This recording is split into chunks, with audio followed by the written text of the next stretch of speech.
Olá, meu nome é Luiz Fernando e o meu colega Carlos Roger. Estamos cursando mestrado em microeletrônica na Escola Politécnica da USP. Vou apresentar dois métodos de fabricação de componentes eletrônicos, sendo que existem mais métodos de fabricação. Será explicado de forma sucinta pelo fator tempo da atividade, que não permite estender mais do que 10 minutos. Peço desculpas antecipadas, porque o assunto é bem extenso, não podendo explicar de forma aprofundada sobre o processo. Dito isso, vamos começar. O processo CVD, ele abrange alguns outros métodos, e um deles é a epitaxia. Existem alguns outros processos que não utilizam o CVD, no caso, o MBE. De forma geral, a maioria dos processos utiliza depósito do material que se encontra no substrato. Isso depende da temperatura que pode suportar no processo. Dessa forma, o substrato irá determinar a qualidade do material na superfície, na forma ordenada. Isso vai depender do tipo de cristalinidade.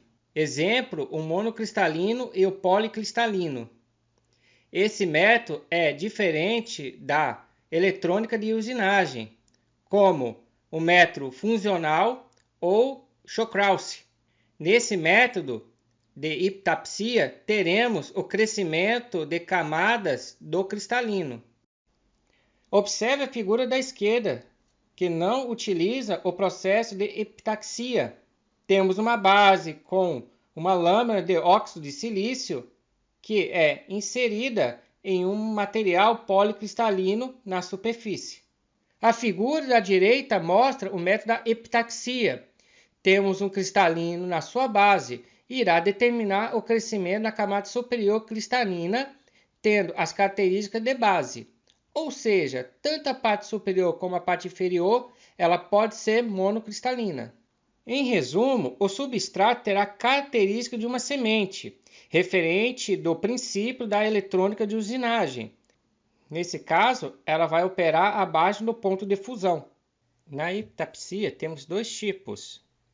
Existe o monoepitaxia, onde se utiliza o mesmo material, e o heteroepitaxia, onde temos vários materiais diferentes para fazer esse processo.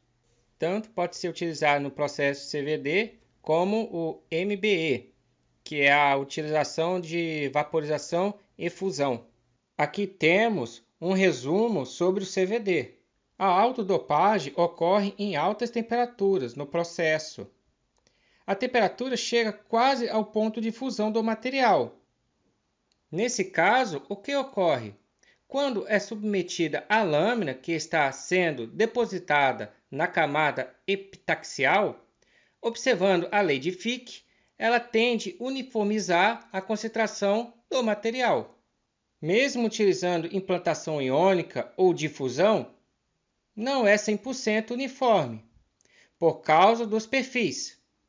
Quando é aplicada energia, calor, tende a uniformizar o perfil, assim difundindo as partículas de dentro para fora da lâmina. Nesse caso, mais para fora, dependendo da situação quando a lâmina está crescendo. Ocorre a autodopagem. Isso incorpora na camada que está crescendo. Isso é ruim. Por quê? Não tem controle de dopagem, principalmente quando está injetando gás para dopar, prejudicando o nível de dopagem que realmente deseja no processo. Existe outro método além do CVD, que é a epitaxia de feixe molecular, ou também conhecida como molecular beam epitaxia. Nesse processo é disparado o feixe no material que se deseja depositar, no caso, o silício, ocorrendo o processo de evaporação do material. Isso acaba possibilitando a criação de componentes, como semicondutores ou MOSFETs, tecnologia MOS e afins. Aqui temos uma representação da criação de um MOSFET utilizando esse método. Aqui temos uma representação como é o comportamento do feixe de elétron. Assim como a luz, o som ou o campo magnético, os feixes têm o mesmo comportamento de ondas. Como eles ficam espalhados de forma aleatória, então temos essas cavidades onde eles vão ser direcionados no único ponto que deseja. Dessa forma, depositando o material e crescendo ele com maior qualidade de pureza possível. Aqui temos uma explicação mais detalhada sobre o processo. Como foi dito anteriormente, é utilizado no substrato. Nesse caso, pode ser tanto germânio, silício, acerto de galho. E a faixa de temperatura que pode ser trabalhada é em torno de 500 a 600 graus. Claro que vai depender do material que você está utilizando. E todo esse processo é trabalhado com alto vácuo para eliminar qualquer tipo de sujeira ou partícula que venha aparecer no processo. Através disso, podemos fazer camadas muito finas, tanto que era chamado de deposição de filme fino. Aqui temos a imagem do equipamento. Percebe que só estamos falando sobre a câmara de epitaxia do processo MBE. Esse é o esquema da câmara, onde temos o alto vácuo, também conhecida como Ultra High Vacuum. Também temos a difração de elétrons de alta energia de reflexão, também conhecida como Reflection High Energy Electron Diffraction, que consiste na técnica que está fundamentada na natureza ondulatória dos elétrons, empregado na interação do material para análise estrutural de superfície. Consiste de um feixe incidente de elétrons de alta energia na superfície do material, por causa da interação dos elétrons com os átomos, permitindo a análise direta tanto do substrato quanto da camada durante a deposição.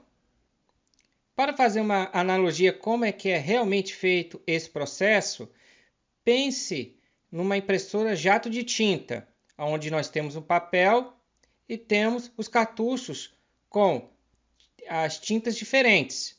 Quando a impressora começa a imprimir em cima do papel em pontos diferentes, da mesma forma, os feixes, que seriam os cartuchos, começam a disparar cada um deles nos pontos específicos na superfície do substrato, fazendo a sobreposição. A primeira imagem, temos o substrato contendo arseneto de galho e temos os 3 disparadores de feixe. Como dito anteriormente, de forma de analogia, são os cartuchos. Em vez de tinta, temos arsênio, alumínio e galho. Será preenchido em cada etapa na forma de camadas. Em seguida, na última etapa, é inserido silício como dopante, para deixar o material mais ou menos condutivo, dependendo do nível de dopagem. Aqui temos uma imagem representando a câmara de crescimento, onde nós temos os disparadores. Esse esquema é parte daquela estrutura que foi mostrada alguns slides anteriormente. Temos aqui a diferença entre os dois métodos. Na epitaxia, esse processo ele trabalha próximo à temperatura de fusão e ele consegue fazer a maioria dos componentes. Mas quando chega na nanotecnologia, com componentes pequenos, com mais qualidade, se torna às vezes inviável e é o método mais barato.